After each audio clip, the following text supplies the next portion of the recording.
bonjour. Bonjour. Michel-Édouard Leclerc. Alors UFC Que Choisir vient de publier une enquête qui explique que la hausse de 10% du seuil de revente à perte voulu par le gouvernement va se traduire par une hausse de 5 milliards d'euros d'inflation pour le consommateur. 5 milliards d'euros qui vont dans la poche des distributeurs. Oui. C'est ça? Oui, c'est on marche sur la tête. Alors il faut dire merci? Non. Parce que ce qui n'est pas dans l'intérêt de nos clients va nous les faire fuir. Donc non, les organisations de consommateurs, pendant toute la durée des États généraux, ont dit que les consommateurs n'avaient pas à payer les querelles entre industriels et producteurs et distributeurs. Et là, le projet gouvernemental vise à faire augmenter d'au moins 10% les produits dits d'appel, presque dans un hypermarché de 2700 articles, de grandes marques. Et théoriquement, cet argent...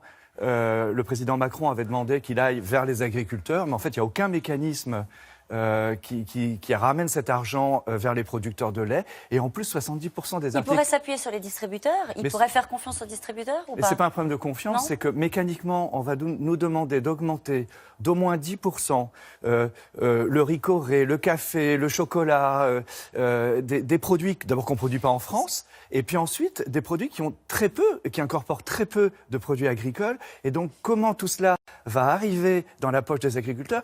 Personne ne répond à ça. Donc vous demandez un mécanisme plus clair de fléchage? Je trouve que ce n'est pas une bonne mesure. Je pense qu'il faut que le gouvernement et les parlementaires, puisque c'est un débat parlementaire, exigent des industriels et des distributeurs qu'ils payent plus cher les produits agricoles, mais à nous de prendre sur nos marges, à la limite qu'ils contrôlent ou qu'ils bloquent nos marges, pour qu'on ne fasse pas payer aux consommateurs cette inflation qui, en plus, va pas atteindre son objet. Si on prend un exemple très concret, j'achète une salade 1 euro. Oui. Vous achetez une salade 1 euro à un producteur. Moi, je vais la payer 1,10 euro.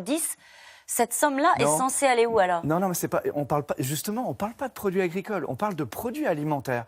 On va nous faire augmenter l'Évian, par exemple, le Coca.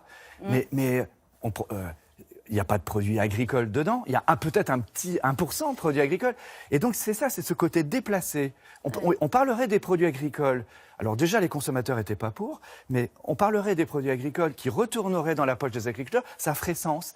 Mais là, il n'y a aucune garantie, aucun mécanisme. Et puis, vous voyez, qu'est-ce que c'est que cette idée que je vais aller payer à Évian, à Herta qui achète du cochon espagnol, etc., sans garantie que je vais acheter plus cher. Mais comment ça va arriver? Et puis ce sont des sociétés multinationales. Pourquoi elles seraient motivées à aller Donc vous demandez tout simplement le retrait de cette mesure? Oui, il y a d'autres mesures qui sont bonnes, comme pour par exemple... protéger les producteurs, parce que c'était l'objectif du gouvernement. Oui, alors celle-là, elle n'atteint pas son objectif, et puis elle va nous mettre à dos les consommateurs, et puis elle va décevoir les agriculteurs. Tout le monde raconte aux agriculteurs qu'ils vont gagner de l'argent avec ça, mais c'est débile. Le problème, c'est qu'on se dit, au fond, qu'est-ce qui a changé? Les négociations sont en cours en ce moment dans la grande distribution. Votre rôle à vous, c'est de serrer la vis à vos fournisseurs, qui eux-mêmes... Non. Alors, je termine ma démonstration. Et qui eux-mêmes doivent serrer la vis aux producteurs. Ça, c'est le jeu de la grande distribution. En quoi les nouvelles règles peuvent changer cette ligne-là? On va dire comme Macron, ça c'était l'ancien monde. D'accord. Et donc la culture qu'il essaye d'inoculer et qui fait sens, c'est qu'on parte maintenant non plus à un prix de marché et des désirs des distributeurs et qu'on paye plus cher déjà nos produits agricoles. Et par exemple aujourd'hui, les Leclerc, on a passé 7000 contrats de circuit court avec des petits producteurs, avec des éleveurs au niveau local, avec des revalorisations de prix de 5 à 10%. Mais pourquoi est-ce que j'irais payer plus cher le café alors que le cours du café? Pourquoi est-ce que j'irais imposer à mes consommateurs de raquer pour une boîte qui n'est même pas, dont le siège n'est pas en France? Vous voyez, c'est ça, c'est juste ça. Donc moi, je suis pour qu'on paye plus cher les produits agricoles, et on le fait sur le lait. Et les consommateurs sont prêts à payer plus cher s'ils savent que ça protège les petits producteurs, comme on dit, ou pas? Au local, ils ont la visibilité, ils connaissent les marques de leurs éleveurs, c'est marqué. Ça marche très bien. Le bio aussi. Le bio, ça marche très fort parce qu'il y a une allégation sanitaire, de la sécurité, de la traçabilité, il n'y a pas de pesticides. Et donc d'ailleurs là, vous voyez, c'est un peu une révolution. Alors tout le monde est en train de faire des tests, mais moi je vous annonce qu'on va créer un réseau de 200 magasins bio. On est en discussion sur l'enseigne, ça va s'appeler Marché Bio, le village du bio, on a déposé toutes ces marques. Et l'idée, c'est pas simplement de donner des débouchés à la production bio, mais c'est en plus de garantir aux fournisseurs une autre culture de la discussion et de la négociation. Ce sera acheté par des gens séparés, par des cadres dédiés, et on va construire des filières. C'est une révolution culturelle pour Leclerc de faire ça? Oui, ce sont les états généraux de l'alimentation, c'est le côté positif.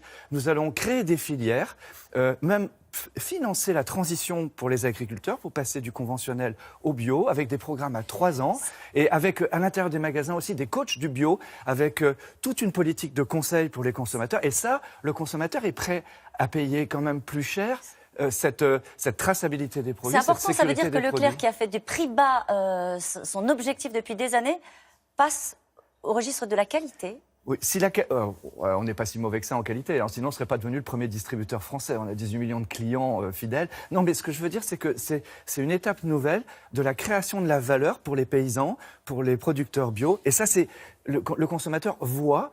Et si c'est bien argumenté, il a envie de ça. Ils ont envie de produits plus sains, des produits végans, des produits différents. Est-ce que c'est un moyen de lutter contre la concurrence d'Amazon? On a vu que Carrefour avait mis en place un plan de transformation avec pas mal de suppressions de postes, des ventes de magasins qui étaient moins performants.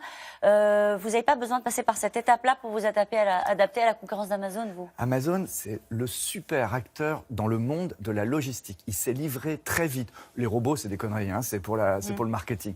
Mais par contre, ce sont des gens qui ont travaillé la logistique. Mais ils n'ont pas une promesse commerciale. Vous voyez, c'est pour ça qu'aux États-Unis, par exemple, ils rachètent des magasins de type Monoprix ou de type grande épicerie. Alors nous, au contraire, on a un bon historique avec les consommateurs, on a une enseigne qui est confiante. Par contre, il faut qu'on apprenne la logistique. On va commencer sur Paris, là, au printemps, peut-être même un peu plus tôt. On va être en test ce printemps sur Paris et on va aller fighter, comme disait Teddy Riner, on va aller fighter Amazon, mais aussi sur le prix, parce que Paris est la ville la plus chère de France et je pense que malgré peut-être nos erreurs initiales, on va être carrément 12 à 15% moins cher que les commerces parisiens. Est-ce que l'avenir, c'est des magasins Leclerc sans hôtesse d'accueil, sans hôtesse de caisse, comme chez Amazon? On a 23 000 hôtesses de caisse et hôtes de caisse dans les centres Leclerc. Ça fait 5 ans que ça n'a pas bougé. Avec la monétique, ce nombre va décroître. Avec des programmes de formation, ces personnes vont aller sur le conseil et autres, mais il n'y a pas de raison de dramatiser. C'est en 2000 que Martine Aubry a soulevé le problème. En 2007, Ségolène Royal se montrait dans les magasins pour dire que les caissières allaient être supprimées. Nous n'avons pas supprimé nos caissières. Merci à vous.